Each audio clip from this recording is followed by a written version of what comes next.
সেই সময় যারা বিরোধী শক্তিরা ছিল তাদের যে যে প্রজন্মটা আস্তে আস্তে ডে বাই ডে ব্যাপক হারে বৃদ্ধি পাচ্ছে, বংশ বিস্তার অনেক বেড়ে যাচ্ছে। এদেশে মুক্তিযোদ্ধা সন্তান, মুক্তিযোদ্ধা বা মুক্তিযুদ্ধ বা বঙ্গবন্ধুর নামই শুনতে পারে না অনেকে আছে, ঠিক তাদেরই কিন্তু এই গাত্রদাহ মুক্তিযোদ্ধা কোটা বা সাধারণ কোটার প্রার্থীদের সাথে যেরকম কম্পিটিশন করে প্রিলি, রিটেন, ভাইভা পাস করে প্রায়োগিক ক্ষেত্রে কোটার সুবিধা পায়, পশ্চিম পাকিস্তান আমলের মতোই জারুদার, পিয়ন, চকিদার হয়।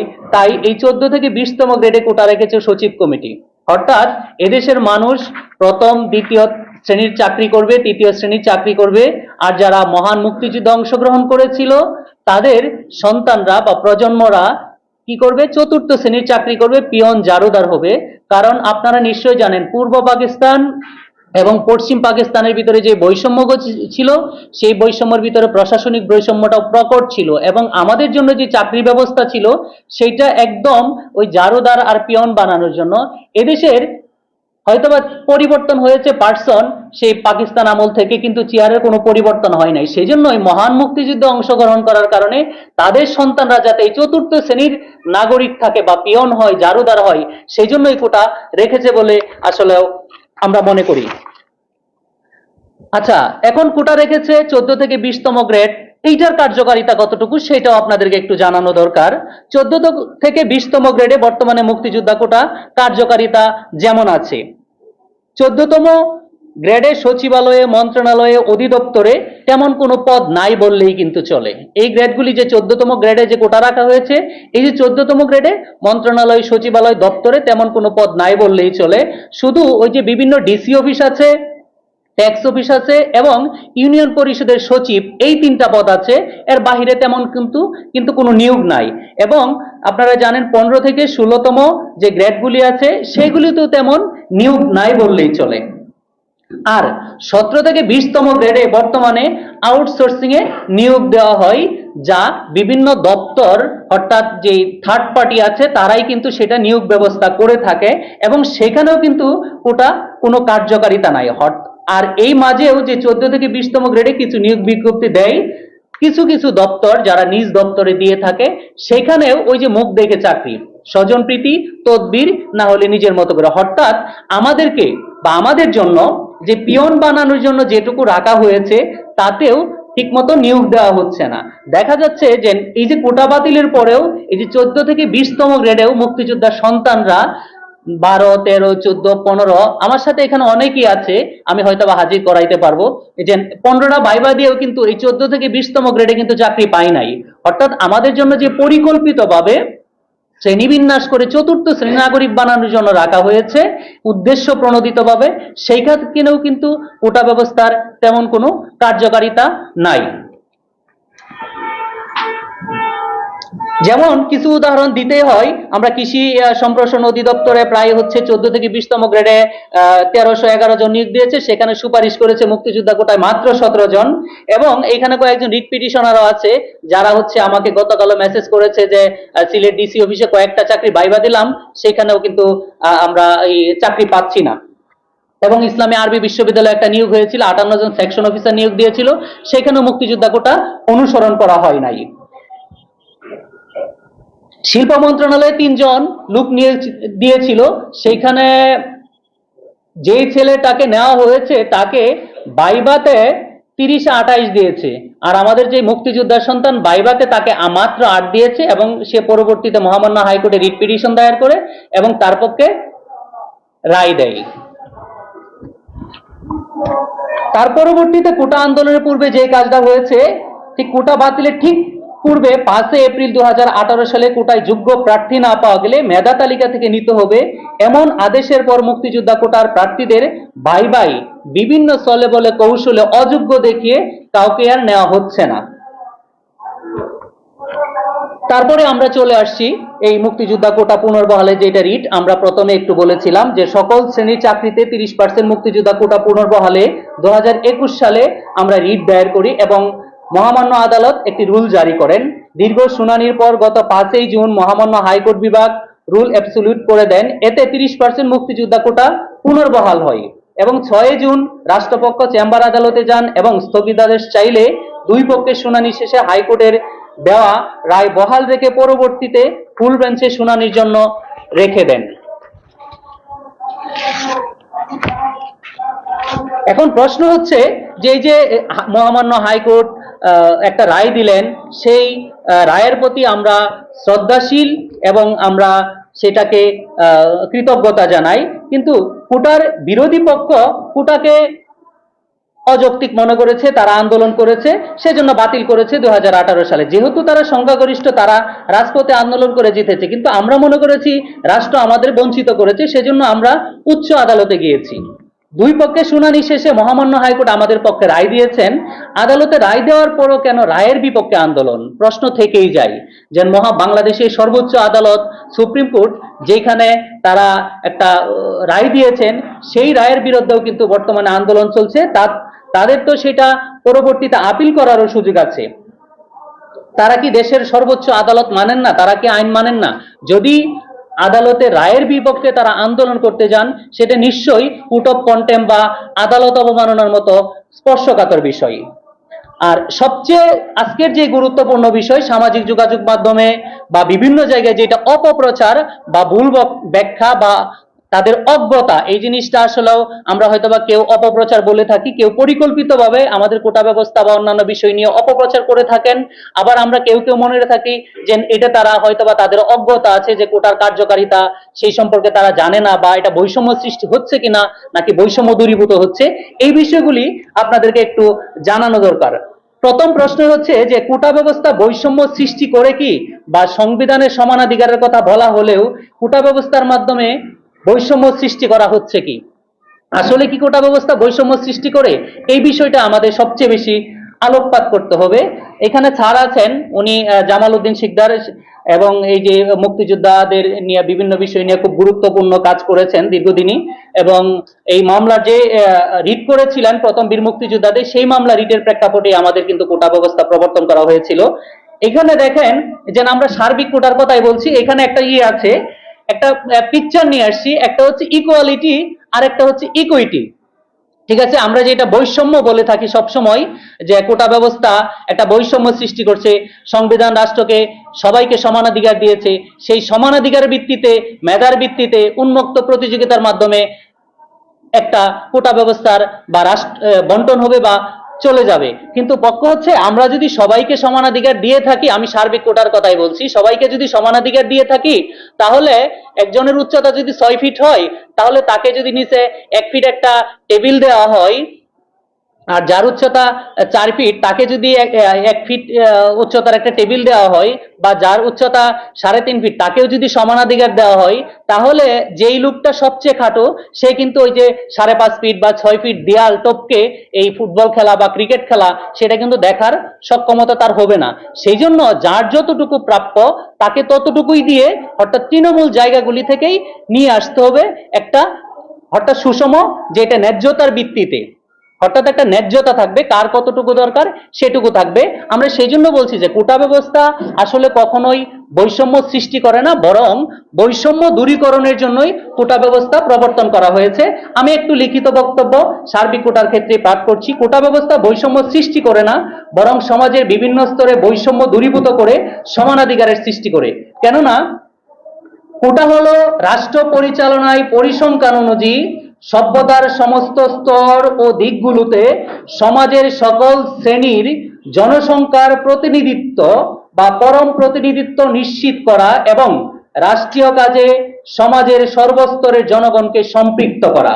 এজন্য সংবিধানের 28-1 অনুচ্ছেদে কেবল ধর্মগোষ্ঠী, বর্ণ, নারী পুরুষ ভেদ বা জন্মস্থানের কারণে কোনো নাগরিকের প্রতি বৈষম্য প্রদর্শন করিবেন না, এমনটা যেমন বলেছেন, ঠিক 28-4 অনুচ্ছেদে নারী বা শিশুদের অনুকূলে কিংবা নাগরিকদের যে কোনো অনগ্রসর অংশের অগ্রগতির জন্য বিশেষ বিধান প্রণয়ন হইতে এবং এই অনুচ্ছেদের কোনো কিছুই রাষ্ট্রকে নিবৃত্ত করিবে না, এটাও বলেছেন। আবার সংবিধানের 29-1 অনুচ্ছেদে প্রজাতন্ত্রের কর্মে নিয়োগ বা পদ লাভের ক্ষেত্রে সকল নাগরিকের জন্য সুযোগের সমতা থাকিবে, যেমন বলেছেন ঠিক 29-3 অনুচ্ছেদে নাগরিকদের যে কোনো অনগ্রসর অংশ যাহাতে প্রজাতন্ত্রের কর্মে উপযুক্ত প্রতিনিধিত্ব লাভ করিতে পারেন, সেই উদ্দেশ্যে তাহাদের অনুকূলে বিশেষ বিধান প্রণয়ন করা হইতে রাষ্ট্রকে নিবৃত্ত করিবে না, এমনটা বলেছেন। তার মানে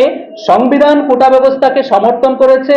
কোটা ব্যবস্থার মাধ্যমে রাষ্ট্রীয় কাজে সমাজের সর্বস্তরের জনগণকে সম্পৃক্ত করতে না পারলে ধনীরা ধনী হবে, অনগ্রসর অংশ আরো অনগ্রসর হবে, এতে অসম সমাজ ও রাষ্ট্র সৃষ্টি হবে এবং জঙ্গিবাদ সহ সমাজের বিশৃঙ্খলা দেখা দিবে। সেই জন্য সাম্য বা ইকুইটির মাধ্যমে সমতা ভিত্তিক রাষ্ট্র সৃষ্টি করতে হবে, যেটা সারা বিশ্বেই বলবৎ আছে। আরেকটা গুরুত্বপূর্ণ বিষয় যেটা আমাদেরকে নিয়ে সবসময় অপপ্রচার করা হয়, সেটা আমরা মনে করি পরিকল্পিত, যে কোটার প্রয়োগ নীতি, যে কোটা থাকলেই চাকরি নিশ্চিত, কোটা ব্যবস্থার মাধ্যমে অমেধাবীকে নিয়োগ দেওয়া হচ্ছে, প্রশাসন অমেধাবী হয়ে যাচ্ছে। এই বিষয়টা অত্যন্ত গুরুত্বপূর্ণ বিষয় এবং সবার দৃষ্টি আকর্ষণ করছি।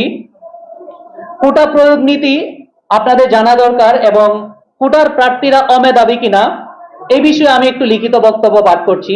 অনেকের ধারণা কোটা ব্যবস্থা থাকলেই চাকরি নিশ্চিত বা কোটার প্রার্থীরা অমেধাবী, কিন্তু বাস্তবে তা অসত্য। কোটার প্রার্থীকে অমেধাবী বলার কোনো সুযোগ নাই, কারণ তারাও সকল আবেদনে সাধারণ কোটার প্রার্থীদের মতোই সমান যোগ্যতা নিয়ে আবেদন করে, সেখানে তাদের জন্য যোগ্যতায় কোনো শিথিলতা নাই। তারা সাধারণ কোটার প্রার্থীদের মতোই উন্মুক্ত প্রতিযোগিতার মাধ্যমে সবার সাথে প্রিলি, রিটেন এবং ভাইভা পরীক্ষায় অংশগ্রহণ করে কৃতকার্য হয় এবং ভাইভা পরীক্ষায় কৃতকার্য হওয়ার পরই কোটার প্রয়োগ হয়, যেখানে সাধারণ কোটার প্রার্থীদের সমান যোগ্যতা নিয়ে সবার সাথে উন্মুক্ত প্রতিযোগিতায় 4 থেকে 5 লক্ষ পরীক্ষার্থীর সাথে প্রতিযোগিতা করে প্রিলি পাস করার পর রিটেন পরীক্ষার জন্য যে 12 থেকে 14,000 জনকে রাখা হয়, তাদের সাথে উন্মুক্ত প্রতিযোগিতা করে রিটেন পাস করে ভাইভায় কৃতকার্য হয়ে একটি চাকরি পায়, তাকে অমেধাবী বলার কোনোভাবেই সুযোগ নাই। দুজন বিখ্যাত ব্যক্তির মতামত আমি ব্যক্ত করছি। কোটার প্রার্থীরা অমেধাবী কিনা সে বিষয়ে পিএসসির সাবেক চেয়ারম্যান মোহাম্মদ সাদিক কোটা সংস্কার সংক্রান্ত প্রতিবেদনে বলেন, অনেকের ধারণা রয়েছে যে বিসিএস পরীক্ষায় যারা বিভিন্ন কোটার আওতায় নিয়োগ পেয়ে থাকেন তারা মেধাবী নয়। বিষয়টি সঠিক নয়। উদাহরণ হিসেবে তিনি বলেন, 35তম বিসিএস পরীক্ষায় মোট 2,44,107 জন পরীক্ষার্থীর আবেদন পাওয়া যায়। তাদের মধ্য থেকে লিখিত মৌখিক পরীক্ষায় মাত্র 5,533 জন প্রার্থী কৃতকার্য হয়। এদের মধ্য থেকে মেধা কোটা ও অন্যান্য কোটার প্রাপ্যতার ভিত্তিতে 2,181 জন প্রার্থীকে বিভিন্ন ক্যাডারে সাময়িকভাবে সুপারিশ করা হয়। সুতরাং শুধু লিখিত ও মৌখিক পরীক্ষায় উত্তীর্ণ প্রার্থীদের মধ্য থেকে কোটার প্রাপ্যতার ভিত্তিতে প্রার্থী নির্বাচন করা হয়। অর্থাৎ যে সকল প্রার্থীদের সুপারিশ করা হয় তারা সকলেই মেধাবী। মুক্তিযোদ্ধা কোটার আরেকজনের মতামত ব্যক্ত করছি। আরেকজন পিএসসি সাবেক চেয়ারম্যান ছিলেন। মুক্তিযোদ্ধা কোটার মাধ্যমে প্রশাসনে অমেধাবীদের নিয়োগ দেওয়া হচ্ছে এমন প্রচারণার প্রতিবাদ করেন পিএসসির সাবেক চেয়ারম্যান ডক্টর সাদত স্যার। তিনি বলেন, 2.5 লাখ পরীক্ষার্থীর মধ্য থেকে 5,000 যারা উত্তীর্ণ হন তারা অত্যন্ত মেধাবী হিসেবেই মেধা তালিকায় আসেন। নিউজটা হচ্ছে bdnews24.com 15 এপ্রিল 2018 সাল থেকে অনলাইন থেকে নেওয়া। এই দুইটা টপিকসই আমাদের সবচেয়ে গুরুত্বপূর্ণ। এক হচ্ছে কোটা ব্যবস্থা বৈষম্য সৃষ্টি করে কিনা, এবং এই যে কোটা ব্যবস্থার যে প্রয়োগ নীতিটা, যেটাকে বলা হয় যে কোটা ব্যবস্থার মাধ্যমে অমেধাবীদের নিয়োগ দেওয়া হচ্ছে। আরেকটা গুরুত্বপূর্ণ বিষয় যেটা আসে, যে মহান মুক্তিযুদ্ধে বীর মুক্তিযোদ্ধারা অংশগ্রহণ করেছিলেন, তাদেরকে না হয় অনেক কিছু দেওয়া যায়, কোটা ব্যবস্থা বা তা অনেক কিছুই দিয়ে দেওয়া হয়, তাদের সন্তানরা কেন পাবে বা তাদের নাতিরা কেন পাবে, এবং স্বাধীনতার এত বছর পরেও কেন কোটা ব্যবস্থা দরকার? এটা অত্যন্ত গুরুত্বপূর্ণ প্রশ্ন। কিন্তু এই প্রশ্নের আনসার জানতে গেলে আমাদের আসলেও সেই 50 বছরের ইতিহাসের দিকে তাকাতে হবে, যে এই কোটা ব্যবস্থার কার্যকারিতা কখন শুরু হয়েছিল এবং কখন থেকে সেটা চালু হয়েছিল। সেই কার্যকারিতার ইতিহাস যদি আমরা না জানি, তাহলে এই প্রশ্নের আনসার আসলে আমরা দিতে পারবো না। আমি একটু লিখিত বক্তব্য পাঠ করছি এই বিষয়ে। এইসব প্রশ্নের উত্তর খুঁজতে আমাদের তাকাতে হবে কোটা প্রবর্তনের পর থেকে এই পর্যন্ত মুক্তিযোদ্ধা কার্যকরের ইতিহাসের দিকে। যেমন আমরা প্রথমেই জানি, বীর মুক্তিযোদ্ধাদের বীরত্বপূর্ণ অবদান ও সামাজিকভাবে পুনর্বাসনের লক্ষ্যেই 5ই সেপ্টেম্বর 1972 সালে বীর মুক্তিযোদ্ধাদের জন্য চাকুরিতে 30% মুক্তিযোদ্ধা কোটা চালু করেন জাতির পিতা বঙ্গবন্ধু শেখ মুজিবুর রহমান। 1973 সালে ক্যাডার নন ক্যাডার মিলে প্রায় 13 থেকে 1400 জনের মতো বীর মুক্তিযোদ্ধাদেরকে চাকরিতে নিয়োগ দেওয়া হয় একটা বিশেষ বিজ্ঞপ্তির মাধ্যমে। দ্বিতীয়ত, 1975 সালে জাতির পিতা ও তার পরিবারের অন্যান্য সদস্যদের নির্মমভাবে হত্যার পর 1996 সাল পর্যন্ত দীর্ঘ 21 বছর সকল সুযোগ সুবিধা থেকে বঞ্চিত করা হয় মুক্তিযোদ্ধা পরিবার এবং যে সকল বীর মুক্তিযোদ্ধা 1973 সালে চাকরিতে ঢুকে ও যারা পূর্বে চাকরিরত ছিল তাদের পদোন্নতি বঞ্চিত বেশিরভাগ বীর মুক্তিযোদ্ধাকে বিভিন্ন সময়ে চাকরিচ্যুত করা হয়। এই 21 বছর ছিল মুক্তিযুদ্ধের ইতিহাসে আমরা সেই আইয়ামে জাহেলিয়া যুগের মতোই বলি, অথবা সেই বাংলা সাহিত্যের ওই যে 1201 থেকে 1350 সালের মতো যেটাকে অন্ধকারাচ্ছন্ন যুগ বলা হয়, যেটা ডার্ক যুগ বলে থাকি, সেই যুগটার মতোই আমাদের মনে হয় জাতির পিতাকে হত্যা করার পর থেকে। এবং দীর্ঘ 21 বছর পর মুক্তিযুদ্ধের সরকার ক্ষমতায় আসে। 1996 সালে বাংলাদেশ আওয়ামী লীগ ক্ষমতায় আসার পর বীর মুক্তিযোদ্ধাদের চাকরিতে প্রবেশের বয়স না থাকায় আজকের মাননীয় প্রধানমন্ত্রী 17 মার্চ 1997 সালে কোটা সুবিধা সন্তান পর্যন্ত বর্ধিত করেন। কিন্তু কোটা তখন সন্তানদের দেওয়া হলেও মাঝের 21 বছর বীর মুক্তিযোদ্ধারা অর্থনৈতিক, রাজনৈতিক ও সামাজিকভাবে ক্ষতিগ্রস্ত হওয়ায় সন্তানদের যেমন তেমন পড়াশোনা করাতে পারেনি, ঠিক তেমনি যারা নিজ যোগ্যতায় 1996 সালের পর চাকরির ভাইভাতে গিয়েছে তাদেরকে বিভিন্ন কৌশলে নিয়োগ বঞ্চিত করেছে মাঝের 21 বছরের নিয়োগপ্রাপ্ত প্রশাসকরা, অর্থাৎ আওয়ামী লীগ সরকার ক্ষমতায়, কিন্তু এই সময়টাতে ভাইভাতে গেলেও ওই যে 21 বছরের যারা প্রশাসক ছিল তারা মুক্তিযুদ্ধের পক্ষের তেমন কেউ ছিল না, অর্থাৎ 96 এর পরে ভাইভাতে গেলেও তাদেরকে বিভিন্নভাবেই নিয়োগ বঞ্চিত করেছে। তাই সেই সময়ে কোটা কার্যকর ও সংরক্ষণ করতে যখন দেখলেন এই কোটা কার্যকর হচ্ছে না, মাননীয় প্রধানমন্ত্রী যখন দেখলেন, তখন 1996 সাল থেকে এই যে 2001 সাল পর্যন্ত প্রায় 8 থেকে 10টার মতো বিভিন্ন সময়ে 3 মাস পর পর আদেশ জারি করলেন যে কোটা ব্যবস্থা সংরক্ষণের জন্য, যে বিভিন্ন অজুহাতেই মুক্তিযোদ্ধা কোটা অনুসরণ করা হচ্ছে না এবং এগুলি যথাযথভাবে অনুসরণ করার জন্য এবং পরবর্তী 3 মাস বা 6 মাস পর পর একটা প্রতিবেদন জমা দেওয়ার জন্য যে কোটা ব্যবস্থা অনুসরণ করা হচ্ছে কিনা। কিন্তু 2002 সালে জোট সরকার ক্ষমতায় এসে আবার যখন 2001 সালের পর যখন 2002 সালে আবার জোট সরকার ক্ষমতায় আসলো, এসে মুক্তিযোদ্ধা কোটা যথাযথভাবে অনুসরণ ও সংরক্ষণ সংক্রান্ত পূর্বের আদেশগুলো বাতিল করে কোটায় যোগ্য প্রার্থী পাওয়া না গেলে 21তম বিসিএস থেকে মেধা তালিকা থেকে নেওয়ার চিঠি দেয় পিএসসি কে। ঠিক এই চিঠির কারণে মুক্তিযোদ্ধার সন্তানরা ভাইভাতে গেলে অকৃতকার্য দেখাতো এবং বর্তমান মাননীয় প্রধানমন্ত্রীর প্রতি স্বাক্ষরিত, আপনারা নিশ্চয়ই জানেন তখন মুক্তিযুদ্ধ বিষয়ক মন্ত্রণালয় ছিল না, তখন আমাদের এই মুক্তিযোদ্ধা পরিবারটাকে দেখাশোনার দায়িত্ব ছিল প্রধানমন্ত্রী কার্যালয় প্রতিরক্ষা মন্ত্রণালয়ের অধীনে। তখন মাননীয় প্রধানমন্ত্রী ছিলেন একমাত্র উপদেষ্টা এবং তার প্রতি স্বাক্ষরিত যে সনদ ছিল সেটা নিয়ে গেলে বিভিন্ন জায়গায় বিভিন্ন সময় ভাইভা বোর্ডে ছিঁড়ে ফেলার মতো ঘটনা ঘটেছে এবং বের করে দেওয়ার মতো ঘটনা ঘটেছে। যেমনটা এই যে 23তম বিসিএস এ মাননীয় প্রধানমন্ত্রীর প্রতি স্বাক্ষরিত সনদ নিয়ে গেলে ভাইভা বোর্ড থেকে অপমানবদস্ত করে অনেকটাই বের করে দেওয়ার মতো ঘটনা ঘটেছিল এবং ভাইভা না নেওয়ার মতো ঘটনা ঘটেছিল। পরবর্তীতে এই যে 12 জন বঞ্চিত হয়েছিল, 12 জন বীর মুক্তিযোদ্ধার সন্তান, তারা মামলা করে বিভিন্ন সময় রিট করেন এবং রিট করে আপনার পরবর্তীতে রায় পান। ঠিক এভাবেই কিন্তু 2002 সাল থেকে 2008 সাল পর্যন্ত, অর্থাৎ 2006 সালের পর 8 সাল পর্যন্ত তত্ত্বাবধায়ক সরকারের বিভিন্ন নিয়োগ বঞ্চিতই ছিল। তো এই সময়টা কিন্তু 6 সাল আমরা আবার বঞ্চিত হই। আবার 2008 সালের দিকে আমরা আসবো, সরকার পরিবর্তন ঘটলো। 2008 সালে আজকের বর্তমান মাননীয় প্রধানমন্ত্রীর নেতৃত্বে বাংলাদেশ আওয়ামী লীগ সরকার গঠন করে এবং এই সরকার এসে দেখেন কোটায় মুক্তিযোদ্ধার সন্তানদের নানা অজুহাতে নেওয়া হচ্ছে না। তাই 16ই ফেব্রুয়ারি 2010 সালে আরেকটি আদেশ জারি করে কোটা অনুসরণ এবং কোটায় প্রার্থী পাওয়া না গেলে খালি পদগুলো সংরক্ষণ করার ব্যবস্থা করায় মুক্তিযোদ্ধা কোটায় মোটামুটি চাকরি হওয়া শুরু করলো। তারপরও মুক্তিযোদ্ধা কোটায় লোক পাওয়া যাচ্ছে না, এরকম বিভিন্ন অজুহাত তোলায় মাননীয় প্রধানমন্ত্রী তখন 2011 সালের 16ই জানুয়ারিতে সেটা নাতি নাতি পর্যন্ত বর্ধিত করলেন। উপর্যুক্ত সিদ্ধান্তের কারণে সরকারের প্রতিটি সেক্টরে মুক্তিযুদ্ধের পক্ষের লোক বাড়ায় সর্বপ্রথম চট্টগ্রাম বিশ্ববিদ্যালয় থেকে জামাত শিবির কর্তৃক মুক্তিযোদ্ধা কোটা বাতিলের আন্দোলন শুরু করে, যা 2018 সালে ঠিক জাতীয় নির্বাচনের আগ মুহূর্তে শুধু মুক্তিযোদ্ধা কোটাকে টার্গেট করে গুজব ছড়িয়ে কোমলমতি শিক্ষার্থীদের বেকারত্বকে কাজে লাগিয়ে সরকার পতনের জন্য মরিয়া হয়ে ওঠে এবং এক পর্যায়ে সরকার বাধ্য হয়ে পরিস্থিতি সামাল দিতে 4 অক্টোবর 2018 সালে নবম থেকে 13তম গ্রেডে এবং 2020 সালে নবমের চতুর্থ পদে কোটা ব্যবস্থা বাতিল করে।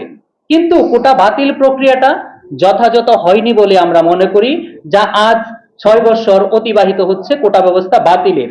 ঠিক এভাবেই এই যে 42, 43 বা 38 আমরা যাই বলি না কেন, কোটা ব্যবস্থার তেমন কোনো কার্যকারিতা একদমই ছিল না বললেই চলে।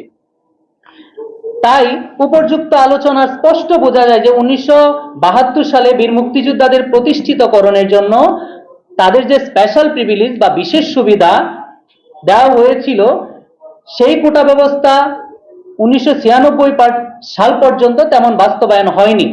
1997 সালে যখন সন্তানদের দেওয়া হলো তখনও তেমন সে বাস্তবায়ন হলো না, এবং পরবর্তীতে যখন নাতি নাতিদের দেওয়া হলো তখনও তেমন বাস্তবায়ন হলো না। কোটা চালুর পর থেকে যদি যথাযথভাবে বাস্তবায়ন হতো, অর্থাৎ বীর মুক্তিযোদ্ধাদের যদি কোটা ব্যবস্থা বা অন্য কোনো মাধ্যমে প্রতিষ্ঠিত করা যেত, তাহলে সন্তানদের কোটার তেমন প্রয়োজন হতো না। সন্তানদের যদি কোটা ব্যবস্থা বা অন্য কোনো মাধ্যমে প্রতিষ্ঠিত করা হতো, তাহলে তাদের সন্তান বা বীর মুক্তিযোদ্ধাদের নাতি নাতিদের কোটা ব্যবস্থার প্রয়োজন হতো না। অর্থাৎ যথাযথভাবে কোটা ব্যবস্থার বাস্তবায়নের অভাবে উপকারভোগীরা তেমন উপকৃত না হওয়ায় এবং তাদের পরিবার সচ্ছল না হওয়ায় স্বাধীনতার এত বছর পরও কোটা ব্যবস্থা থাকার দরকার বলে আমরা মনে করি, এবং সেই কোটা ব্যবস্থা নাতি নাতনি পর্যন্ত থাকার দরকার বলে আমরা মনে করি। আমাদের ধারণা স্পষ্টই ছিল যে যদি 1972 সাল থেকে 2018 সাল পর্যন্ত যথাযথভাবে সরকারি আদেশ অনুযায়ী 30% মুক্তিযোদ্ধা কোটা অনুসরণ করা হতো, তাহলে আজ পর্যন্ত সেই কোটাকে হ্রাস করে করে সেই পরিবার কতটুকু তাদের উন্নতি হয়েছে সেটা দেখে কোটা ব্যবস্থা হ্রাস করার সুযোগ ছিল। এখন আর সেই ব্যবস্থা নেই। মুক্তিযোদ্ধা কোটা কেন যৌক্তিক, আমাদের কিছু কারণ আমরা আপনাদের সম্মুখে অবতারণা করছি। অনেকেই বলে থাকেন সংবিধানে তো আসলে কোটা নাই, মুক্তিযোদ্ধারা দেশ স্বাধীন করেছে, কেন কোটা দিতে হবে, বা তাদেরকে কিভাবে কেন প্রতিষ্ঠিত করতে হবে, বিভিন্ন ধরনের প্রশ্ন থেকে যায়। মুক্তিযোদ্ধা কোটা কেন যৌক্তিক এবং তারা কে অনগ্রসর? সারা বিশ্বে এই কোটা ব্যবস্থাকে অ্যাফার্মেটিভ অ্যাকশন হিসেবে দেখা হয়। আপনারা নিশ্চয়ই জানেন যে সারা বিশ্বই এই যে কোটা ব্যবস্থা আছে, আপনি আমাদের পার্শ্ববর্তী দেশ বলেন বা অন্য দেশগুলি বলেন, সকল দেশেই কিন্তু কোটা ব্যবস্থা আছে। সেই জন্য এই কোটা ব্যবস্থাকে অ্যাফার্মেটিভ অ্যাকশন হিসেবে দেখা হয়, এবং রাষ্ট্রীয় কাজে সমাজের সর্বস্তরের জনগণকে সম্পৃক্ত করাই কোটার মূল উদ্দেশ্য।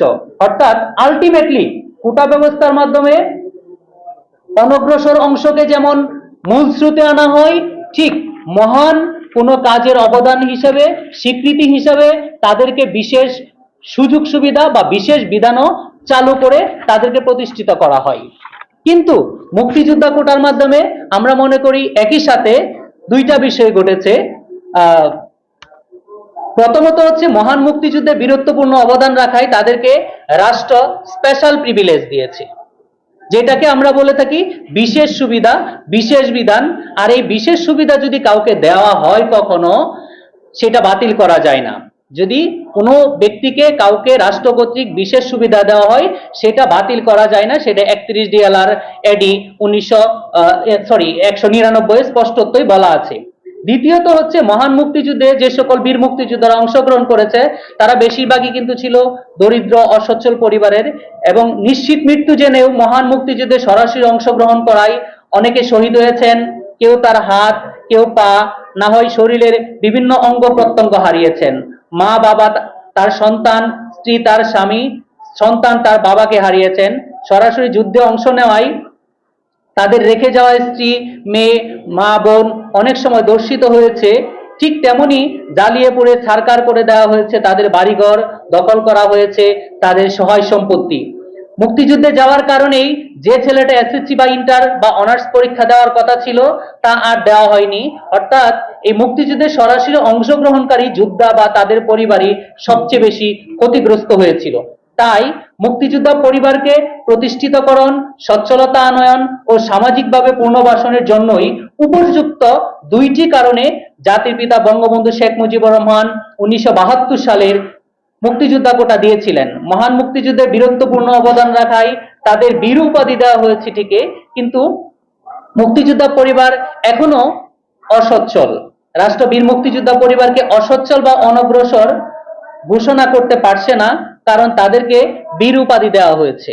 সেই জন্য এই ক্ষেত্রে 28-4 বা 29-3 অনুচ্ছেদও সংবিধান মুক্তিযোদ্ধা কোটাকে সমর্থন করে।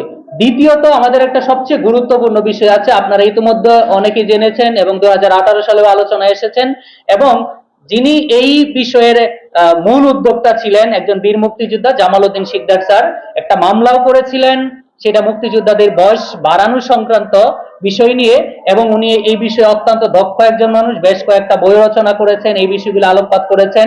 আমাদের বিভিন্ন সময় মুক্তিযোদ্ধাদের এই যে আপনার এই 53 বছর ইতিহাসটা আমি আলোকপাত করলাম, বিভিন্ন সময় দেখা যাচ্ছে যে মুক্তিযোদ্ধা পরিবারকে বিভিন্নভাবে বঞ্চিত করা হয়েছে।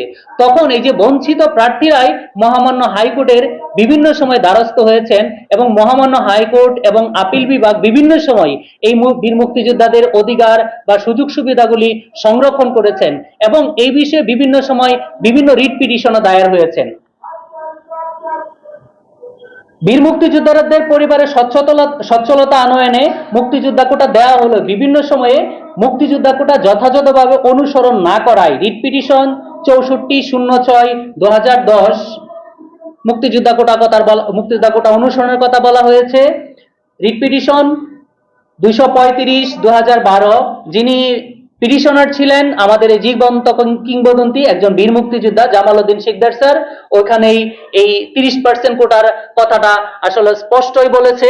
আমি একটু বলেও দিচ্ছি এখানে যে 30% কোটার ওখানে মহামান্য হাইকোর্ট বিভাগ যে রুল ডাইরেকশনের অবজারভেশন দিয়েছিল, এটা কিন্তু আমাদের বীর মুক্তিযোদ্ধা জামাল উদ্দিন শিকদার স্যারই করেছিলেন। এখানে হাইকোর্ট বিভাগ স্পষ্টভাবে এটা বলেছিল, দ্য 30% কোটা, খুব গুরুত্বপূর্ণ বিষয়, the 30% quota reserved for the children of freedom fighters shall be followed strictly। একটা বিষয় দেখবেন এখানে কিন্তু স্পষ্ট করে বলে দিছে স্ট্রিক্টলি অনুসরণ করতে হবে, shall be followed strictly as possible and the concerned department will take all necessary steps to fill up the same with the children of freedom fighters, and in case if the quota cannot be filled up, the concerned post be kept vacant as directed of this court in writ petition নং 6406/2010।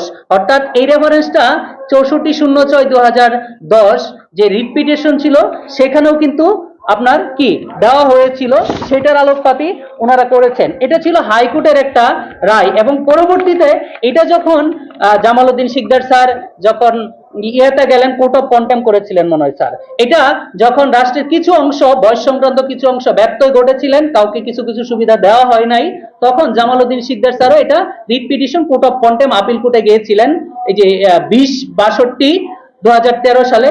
ঠিক ওইখানেও কিন্তু এই যে মহামান্য supreme court যেটা high court বিভাগে দিয়েছিলেন, সেখানেও কিন্তু সেটা স্পষ্টভাবে রেখেছে, the reservation of 30% quota for the children of freedom fighter shall be followed strictly. এবং দেখেন মহামান্য আপিলের ডিভিশনও কিন্তু এখানে স্ট্রিক্টলি অনুসরণের কথা বলেছেন, and in case if the quota can not be filled up, the concerned post be kept vacant as directed in writ petition নং 6406/2010, and এবং আদার ফেসিলিটিগুলির কথাও এখানে বলেছে। এবং কোড সর্বশেষ একটা অংশ এই ইনভার্টেড কমার ভিতরে যে অংশটা আছে সেই অংশটা এক্সপান্স করেছেন, observation as quoted above is hereby expunge. অর্থাৎ এই যে মহামান্য হাইকোর্ট বিভাগ এবং আপিলের ডিভিশন মুক্তিযোদ্ধা কোটা স্ট্রিক্টলি অনুসরণের জন্য এবং সংরক্ষণের জন্য 30% কোটা সংরক্ষণের জন্য কিন্তু তারা কি দিয়েছেন, নির্দেশনা দিয়েছেন। তাহলে এই যে মহামান্য হাইকোর্ট বিভাগের 2টা রিট পিটিশন, এছাড়াও আরো বেশ কিছু রিট পিটিশন আমরা নিয়ে আসছি, এবং আপিলের ডিভিশনে যেটা বহাল রেখেছে সেইটাকে ভায়োলেট করে সেই কোটা ব্যবস্থা বাতিল করার কোনো সুযোগ নাই, যেটা সংবিধানের 111 নং অনুচ্ছেদে স্পষ্টই ব্যত্যয় ঘটে এবং সাংঘর্ষিক। তৃতীয়ত হচ্ছে সংবিধান গৃহীত, এবং এই বিষয়টা উনি যদিও জামালউদ্দিন শিকদার স্যার বিভিন্ন সময় কলাম লেখনের মাধ্যমে এটা আসলে স্পষ্ট করেছিলেন যে যখন এদেশে সংবিধান গৃহীত হয়েছে সেই সংবিধান গৃহীত হওয়ার পূর্বেই কোটা ব্যবস্থা প্রবর্তন করা হয়েছিল। অর্থাৎ আপনারা জানেন যে সংবিধান গণপরিষদে গৃহীত হয়েছিল 4 নভেম্বর 1972 সালে, এবং সেই সংবিধান কার্যকর হয়েছিল 1972 সালের 16 ডিসেম্বর। আর মুক্তিযোদ্ধা কোটা সর্বপ্রথম প্রবর্তন বা চালু হয়েছিল 5 সেপ্টেম্বর 1972 সালে। দ্যাট মিনস সংবিধান গৃহীত, গণপরিষদে খসড়া সংবিধান গৃহীত এবং সেটা গণপ্রজাতন্ত্রী বাংলাদেশ সরকারের সংবিধান কার্যকর হওয়ার পূর্বেই কিন্তু কোটা ব্যবস্থা চালু করা হয়েছিল। তাহলে সেই কোটা ব্যবস্থা সংবিধানের 185 অনুচ্ছেদ কিন্তু স্পষ্টত সমর্থন করে, তাই এই মুক্তিযোদ্ধা কোটা বাতিল করা কোনোভাবেই সম্ভব নয়। চতুর্থতে কোটা ব্যবস্থা যেটা আপনারা সবসময় বলে থাকেন যে এগুলি তো আসলে রাষ্ট্রই করে থাকে, যে কোটা ব্যবস্থা থাকবে কিনা বা থাকবে না সেটা রাষ্ট্রই করে থাকে। এখন আপনারা বারবারই বলছেন যে এইটা হচ্ছে একটা পলিসি ম্যাটার। হ্যাঁ, কোটা ব্যবস্থা অবশ্যই একটা পলিসি ম্যাটার, কিন্তু পলিসি ম্যাটার যখন সুপ্রিম কোর্ট অ্যাফার্ম করে ফেলে থাকে, যখন অ্যাফার্ম করে ফেলে তখন আর কিন্তু সেটা পলিসি ম্যাটারের ভিতরে থাকে না, তখন সেটা আদালতের আদেশ হয়ে যায়। সো যখন সুপ্রিম কোর্ট এটাকে অ্যাফার্ম করে ফেলছে পলিসি ম্যাটারকে, তখন আর সেটা কিন্তু কোটা ব্যবস্থা বাতিল করার সুযোগ থাকে না। আরেকটা বিষয়, আপনাদের সব কথার কথা আমরা মেনে নেই যে আপনারা বলেন যে কোটা ব্যবস্থা থাকলে কোটা ব্যবস্থা সংবিধানের সাথে সাংঘর্ষিক। তাহলে আমি কিন্তু প্রথমে আলোকপাত করেছিলাম যে কোটা ব্যবস্থা 2টা পরিপত্রের মাধ্যমে গ্রেড 1 থেকে 13 পর্যন্ত বাতিল করেছে। যদি কোটা ব্যবস্থা সংবিধানের সাথে সাংঘর্ষিক হয় তাহলে আপনারা আমাদের জন্য যে 14 থেকে 20তম গ্রেডে অর্থাৎ মুক্তিযোদ্ধা পরিবারকে শ্রেণীবিন্যাস করে পরিকল্পিতভাবে অসৎ উদ্দেশ্যে হেয় প্রতিপন্ন করার জন্য যে 14 থেকে 20তম গ্রেডে পিয়ন জারুদার বানানোর জন্য যে কোটা ব্যবস্থা গভর্নমেন্ট সচিব কমিটি রেখেছে, সেটা কি সংবিধানের সাথে সাংঘর্ষিক নয়? সেটা কি সংবিধানের সাথে সাংঘর্ষিক নয়? আপনারা একটা বীর পরিবারকে, যাদের আত্মত্যাগের বিনিময়ে আমরা একটি স্বাধীন সার্বভৌম রাষ্ট্র পেয়েছি, যাদের অবদান অনস্বীকার্য, সেই কোটা ব্যবস্থার মাধ্যমে একটা শ্রেণীবিন্যাস করলেন। শ্রেণীবিন্যাস করে মুক্তিযোদ্ধা পরিবারকে 4র্থ শ্রেণীর নাগরিকত্বের মর্যাদা দিলেন, এবং যেই ব্যবস্থাগুলি দিয়েছেন সেখানেও কিন্তু আপনারা কোনো ইমপ্লিমেন্টেশন করছেন না। অর্থাৎ আমাদের জন্য দিয়ে রাখছেন কিন্তু সুযোগ সুবিধাগুলি আপনারাই বুক করছেন। অর্থাৎ আমাদেরকে পরিকল্পিতভাবেই এই যে আপনার একটা হেয় প্রতিপন্ন করার জন্য 4র্থ শ্রেণীতে আপনার কোটা ব্যবস্থা রাখা হয়েছে, যা অত্যন্ত গুরুতর বা ঘৃণ্য কাজ বলে আমরা আসলে মনে করি। বর্তমান এই 2018 সালের পর কোটা বাতিলের সময় আপনারা বিভিন্ন স্লোগান, বিভিন্ন ধরনের অশালীন শব্দ বীর মুক্তিযোদ্ধাদের নিয়ে এগুলি করেছে, সেটা আপনারা দেখেছেন। এবং এই যে আদালতের রায়ের পরেও যে এগুলি আপনার বিভিন্ন স্লোগান হচ্ছে, একটা স্লোগান বারবার দেখছেন, মেধাবীরা মুক্তি পাক, মুক্তিযোদ্ধা কোটা নিপাত যাক। ঠিক আছে, মুক্তিযোদ্ধা কোটা নিপাত যাক, মেধাবীরা মুক্তি পাক। আমি জানি না আসলে মেধা কি, মেধা কাকে বলে। আমরা যেহেতু মুক্তিযোদ্ধার সন্তান, আমরা আসলে সবাইও মেধাবী আপনাদের দৃষ্টিতে, ঠিক আছে, কিন্তু আমরা মনে করি যে বীর মুক্তিযোদ্ধা এবং তাদের পরিবার দেশের শ্রেষ্ঠ মেধাবী। কেন হচ্ছে, শিক্ষায় সবসময় মেধাবী হয় না, কারণ পূর্ব পাকিস্তান এবং পশ্চিম পাকিস্তানের ভিতরে যে সামরিক একটা গ্যাপ ছিল, বা যে আপনার তাদের সামরিক শক্তিতে বলিয়ান একটা রাষ্ট্র ছিল পশ্চিম পাকিস্তান, সেই পাকিস্তানিদের বিরুদ্ধে কিন্তু আমাদের বীর মুক্তিযোদ্ধারা যুদ্ধে গিয়েছেন এবং তারা নিশ্চিত জানতেন আমাদের এখানে দেশপ্রেম আছে, আমাদের আবেগ আছে, আমাদের ভালোবাসা আছে। তাই পশ্চিম পাকিস্তান যত শক্তিশালী হোক, আমাদের দক্ষতার মাধ্যমে, আমাদের দেশপ্রেমের কারণে আমরা সেই পশ্চিম পাকিস্তানিদেরকে পরাজিত করব। তাই তারা ছিল দূরদর্শী চিন্তা ভাবনার। অর্থাৎ এই বীর মুক্তিযোদ্ধারা যেরকম জাতির শ্রেষ্ঠ সন্তান এবং তখনও তারা মেধাবী ছিল, আজকেও তারা মেধাবী এবং তাদের প্রজন্ম মেধাবী। একটু লিখিত বক্তব্য পাঠ করছি। আমরা যেহেতু বীর মুক্তিযোদ্ধার সন্তান বা প্রজন্ম, আপনাদের দৃষ্টিতে আমরা আসলে মেধাহীন। আমরা জানি না মেধা কাকে বলে। সরকারের এমন কোনো নির্দেশনা আছে কিনা যে 1 ঘন্টায় কত পাতা মুখস্থ করলে, এক প্রশ্ন কতদিন স্মৃতিতে থাকলে তাকে মেধা বলে? আমরা মনে করি যে যেটা করতে পারে, যে ব্যক্তি যেটা দক্ষ, সেটাতে তার মেধা আছে। অর্থাৎ আপনি ভালো সাইকেল চালাইতে পারেন, আপনি সাইকেলে মেধা আছে। আপনি ভালো ইংলিশ বলতে পারেন, ইংলিশে আপনার মেধা আছে, কিন্তু আপনি ম্যাথ পারেন না, কিন্তু আপনার ম্যাথে মেধা নেই। ঠিক যে ব্যক্তি যেটা করতে পারে সেখানে তার মেধা আছে, আর যেখানে করতে পারে না সেখানে তার মেধা নেই। আপনি যদি ইংলিশ ভালো না পারেন তাহলে আপনার ইংলিশে ভালো মেধা নেই, যদি গণিত ভালো না পারেন গণিতে মেধা নেই, কিন্তু আপনি বাংলা ভালো পারেন, তার মানে কি আপনি অমেধাবী? অনমেধাবী বলার সুযোগ আছে কাউকে? অমেধাবী বলার সুযোগ নাই। কারণ প্রত্যেকটা মানুষই সৃষ্টিকর্তার শ্রেষ্ঠ সৃষ্টি এবং মেধা প্রজ্ঞা নিয়েই জন্মগ্রহণ করে থাকেন। এখন প্রশ্ন হচ্ছে যে তখনও বলা হতো যে এই যে মুক্তিযোদ্ধা কোটা থাকার কারণে একটা প্রপাগান্ডা ছিল যে বিভিন্ন সময় শত শত পদ খালি আছে, মুক্তিযোদ্ধা কোটায় লোক পাওয়া যাচ্ছে না, তারা পাস করছে না, তারা কৃতকার্য হচ্ছে না। মুক্তিযোদ্ধা কোটা বাতিলের পর থেকে বা এখনো যে বিসিএস পরীক্ষায় যোগ্য প্রার্থী পাওয়া যাচ্ছে না, বিভিন্ন দপ্তরে যে যোগ্য প্রার্থী পাওয়া যাচ্ছে না, তার একটা চিত্র আমি তুলে ধরছি। এই জিনিসটা একটু খুবই গুরুত্বপূর্ণ। আপনাদের যারা সাংবাদিক ভাই আছেন তাদের পেপার পত্রিকার রেফারেন্সেই যারা বিভিন্ন সময় বলে থাকেন মেধাবী, আপনারা দেখেন যে 40তম বিসিএস এ 615টি পদ কিন্তু ফাঁকা ছিল, যোগ্য প্রার্থী পাওয়া যায় নাই। সেটা আমি প্রথম আলো অনলাইন 23শে সেপ্টেম্বর 2023 সালের নিউজ, আমরা রেফারেন্স সহ দিয়েছি, প্রেস রিলিজে পাবেন যে 40তম বিসিএস এ, অর্থাৎ কোটা ব্যবস্থা কিন্তু সর্বশেষ ছিল 38তম বিসিএস পর্যন্ত, অর্থাৎ 38 পর কিন্তু কোনো কোটা ব্যবস্থা ছিল না। তাহলে দেখেন 40তম বিসিএস এ কিন্তু কোটা ব্যবস্থা কোনোই ছিল না। তাহলে 40তম বিসিএস এও কিন্তু যোগ্য প্রার্থীর অভাবে 615টি পদ খালি ছিল, যেটা প্রথম আলো নিউজ করেছে।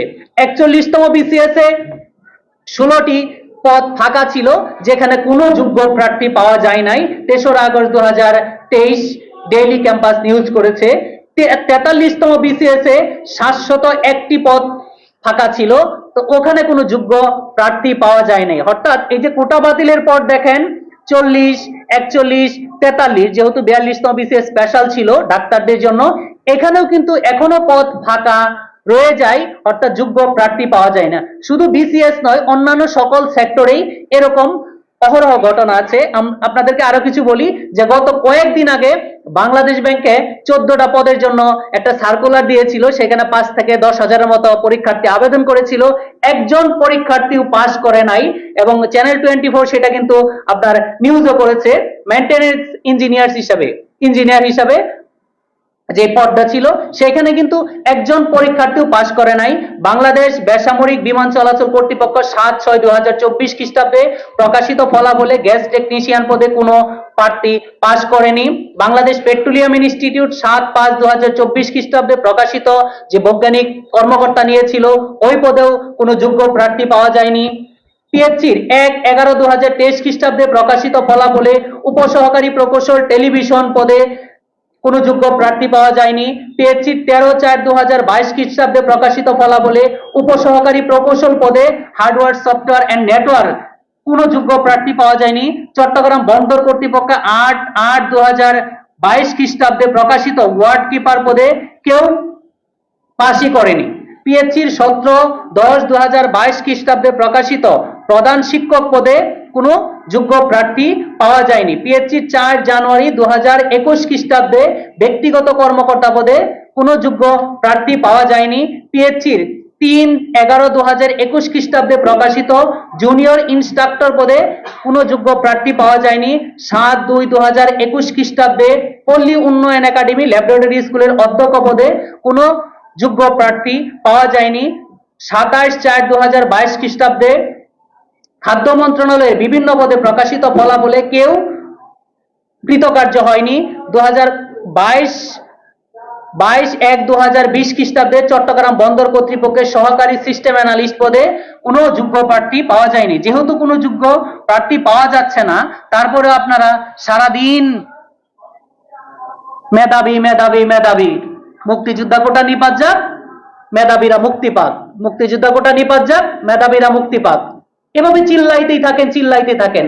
অথচ যখন কোটা ব্যবস্থা ছিল তখন দোষ ছিল আমাদের যে এরা পাসই করে না, পরীক্ষায় পাস করে না। অথচ দেখেন যে এই যে কোটা বাতিলের পর থেকে এই যে আমি 3টা পরীক্ষা হলো, রেজাল্ট তো 3টারই ফাইনাল হয়েছে, এখনো 44তম বিসিএস এর কিন্তু ফাইনাল রেজাল্ট হয়নি। অর্থাৎ 40, 41, 42, 43, 42তম ছিল স্পেশাল।